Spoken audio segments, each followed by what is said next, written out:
I'd like to thank Gildas.gg for sponsoring this video again. Now, Gildas is a longtime supporter of this channel and has just launched their scrim finder for Overwatch, making it easy to find teams to practice against and to play against, which I know a lot of people have a problem finding. Now, they're running a matchmaking system this weekend, Friday and Saturday, so if you're up for that, ready up your team and schedule a match this weekend at Gildas.gg/matchmaking. So today I want to talk to you guys about CLONEMAN playing Reinhardt, and honestly, this is one of my favorite streamers to watch. I just think he's really funny because sometimes he even makes the voice of Reinhardt, does a lot of other stuff, and overall, what's more important than that is that he often does try to bring up the team morale, and he often does try to just make good shot calls for his team, or tell him when people are out of position, or tell him when the shield's going down, or anything like that. He's often talking to his team, and often as Reinhardt, you do just kind of have extra time just because the way the character plays, so do try to use that time most effectively as possible. Now, I know a lot of people think that Reinhardt is pretty bad on King of the Hill, but I feel like he can be a really strong pick. For the most part, these maps are very close together, and that's really all you need to know. I mean, some of them are a little bit open on the top, so someone like Farrah can kind of counter you, but in a map like this, you can just walk in, start swinging, start going in for a few picks, and there you go. Now, if you are playing Reinhardt on one of these maps, however, I'd say to go a really hard push, Rein. Try to get 2 main healers on yourself almost at all times and take the blow while your flankers try to get kills. That's what we see CLONEMAN doing this game. And we actually don't even see like the normal Reinhardt comp, like, you know, a Junkrat, Farrah, you know, Soldier or McCree or anything like that. There's actually 2 flankers, and it works out really well because all the damage is going after the Reinhardt. They're trying to pick them off, while the flankers can just take out everybody in the back line. A little bit awkward to play against, actually, but it's a pretty good idea when you think about it. And it just stalls for a ton of time while the flankers have a lot of ability to just, you know, do a lot of different random crap. Now, during this game, unfortunately goes for a little bit of earlier of a shatter right there, but a thing I want to say is that you don't really need super clutch hammer downs to win every single game. Your tankiness, your damage, everything like that can often win you the game in itself. So, I don't know. Don't really be way too hard on yourself if you do miss a hammer down or two. Alright, there's somebody, you know, does just barely get rezzed. If you do see someone getting rezzed, what I'd recommend is that you immediately start swinging at where their dead body is, you know, unless you have to hold out the shield. But for the most part, start swinging, and don't really go for a pin. I see a lot of people going for a pin, and when you do that, you might miss it, and, you know, you accomplish nothing. While if you just start swinging, you're going to get at least, you know, close to half their health, and it's just a lot more reliable. It'll charge up a lot more ult. It just has all those different benefits. Right here, Reinhardt, of course, holding up the shield. If you know that for sure that, you know, you can block damage, you can keep yourself alive, it's more important that you stay alive than that, you know, I guess you get your damage out through like a super high combo ult like Zarya. Of course, if you do have the HP, you know, go for the combo. But otherwise, you know, just try to stay alive, as being alive all the time is going to keep your supports alive and going to keep you winning that game. As you kind of notice, the second that CLONEMAN goes down, all of his supports die because Zarya really can't protect him way too well. So kind of think of yourself as the guy that really needs to stay alive, but also think of it like this. If you're running in and getting damage and, you know, just forcing people backwards, that's also going to protect your supports. It's going to give you a lot of ult charge, and it's going to give you that nice silver damage and a limbs, and that's exactly what you want. Often when you're watching CLONEMAN, he actually does have super high stats, and even though, you know, Reinhardt can't always finish off every single kill, you can often help with a lot of the kills, and help your flankers finish off kills, and even help your people like Soldier or anything finish off kills. Right there's a little bit of spaghetti code. I mean, the game was lagging anyways, or the VOD, so it doesn't matter too much. But yeah, it just didn't go through the Rissa shield for some reason, but whatever. As far as, you know, getting like an ult on Reinhardt, it doesn't really allow you to get kills anymore, an Ana ult, I mean. It's not really for the kills. It's more just so that you can block a lot of damage. And that's for the most part what he tries to do is Reinhardt. He tries to walk up there, block damage, and force people away from his supports, and allow for his flankers to, again, get a lot of damage and just do what they do best. So that's what you want to think about with the Ana ult. And please ask your Ana to only really ult when your DPS is close.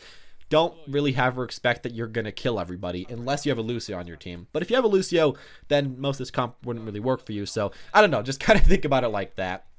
And yeah, do just start swinging because, again, you're going to force people backward and you're going to be helping your team quite a bit.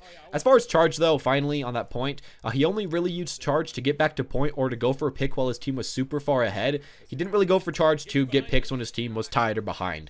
Again, it's better to stay alive and play safe than doing anything like that.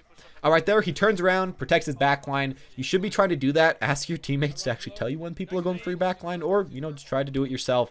Unfortunately, people get picked off right there, not the best, but they go back, they wait, they try to do this again. And as always, it's really just like this big 4-man clump of Ana, Mercy, Reinhardt, Zarya, and then over off in the boonies, we got Genji and we got Tracer trying to go for picks and trying to go for everything over there, and it works out again pretty well. One thing you have to remember is that you aren't going to get kills way too quickly, but you can get a lot of damage, and you can just stall a lot of time for your guys to maybe get out some damage themselves. Right there, instead of holding up his shield, he's going for damage. What that allows is that he can kill the enemy Reinhardt. What it does kind of hurt his team, it does kind of hurt his team by the fact that, of course, the shatter gets through, but they still pretty much tie. The enemy team did have to waste their shatter, and a lot of the times it's better to just try to waste the enemy ultimates and everything like that while getting out a lot of damage and while trying to finish off people than to just always hold up your shield and really just do nothing for a while. Often as this character, it's like the more you play Reinhardt, the less you shield, I feel like, when you watch these players. You still do shield really often, protecting your backline and everything. But learning when to let that go, when to get the first swing, and when to win the fight is what you have to learn as this character. Learning when, again, to do all that is really where learning a lot of Reinhardt comes from. And I guess as well, learning when you can just get a lot of free damage out, because a lot of the times, the Reinhardt from the enemy is just holding up his shield, and your team is just, kind of chilling there, and the enemy team is just kind of chilling there, and you can get out some damage. And oftentimes, I think a thing you want to remember is that your damage can be more scary than your shield. That's something, your damage hitbox, I guess. A few seconds ago, we actually saw CLONEMAN using his right click, his shield, and then left clicking and looking around. Most people forget that you can do that. Right here, though, we see a ton of plays. Initially, right there, of course, he ults that Genji.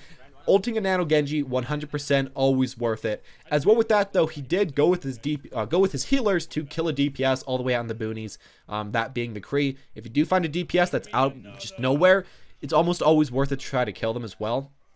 And yeah, I do want to mention again, you can hold up your shield and then left click, or I don't know what it is on console, but something, and look around. That's something that was added on the P tier a while ago, but most people just kind of don't really think about it. So there you go.